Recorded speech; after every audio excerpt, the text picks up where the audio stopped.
इलम बायोलॉजी रख के साइंस तुसी पढ़ लो जी। Botany zoology morphology anatomics anatomy physiology histology genetics cell biology parasitology ते एंटोमोलॉजी सेल जानदारां दी बुनियादी इकाई शिल्डन सेल थ्योरी बनाई। यूकैरियोटिक प्रोकैरियोटिक सेल दियां वड्डियां ने दो किस्मां यूकैरियोटिक च न्यूक्लियस रखां प्रोकैरियोटिक नूं खाली छड्ड जेड़े अपनी खुराक बनांदे ऑटोट्रॉफ कहांदे जेड़े खुराक किसे कोलों लैंदे हेटरोट्रॉफ कहांदे।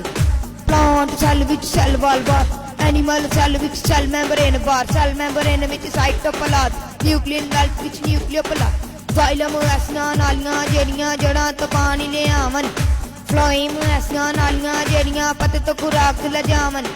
माइटोसिस ते मियोसिस सेल तकसीम दियां किस्मां ने दो मियोसिस विच चार सेल बनन माइटोसिस विच बनदे ने दो।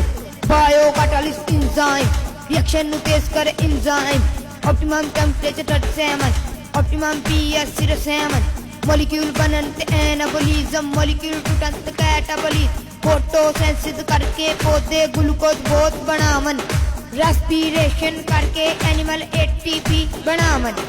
ATP which molecule 10 sugar phosphate नाले एडिनिन आलमी डोनर ब्लड ग्रुप को जिसदे विच एंटीजन ना दो आलमी एक्सेप्टर ग्रुप AB जिसदे विच एंटीजन AB।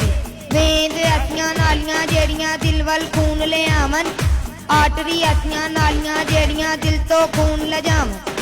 वेन दे विच डीऑक्सीनेट ब्लड आर्टरी दे विच ऑक्सीजनेट ब्लड प्रोमनरी आर्टरी च डीऑक्सीनेट ब्लड प्रोमनरी वेन विच ऑक्सीजनेट ब्लड डायासिस्टोल नाले सिस्टोल मिलके बनावे हार्ट बीट कोरोनरी आर्टरी च खून जे जम जावे रुक जांदी ए हार्ट बीट। सीने विच जे पेन होवे सा औखा औखा आवे ए जे बीमारी हार्ट अटैक साएम सबनू एहो ही कहंदा जिंदगी मकावे हार्ट अटैक। रब रखा जी फिर मिलांगे अगले रैप दे नाल रब रखा जी फिर मिलांगे अगले रैप दे नाल थैंक यू।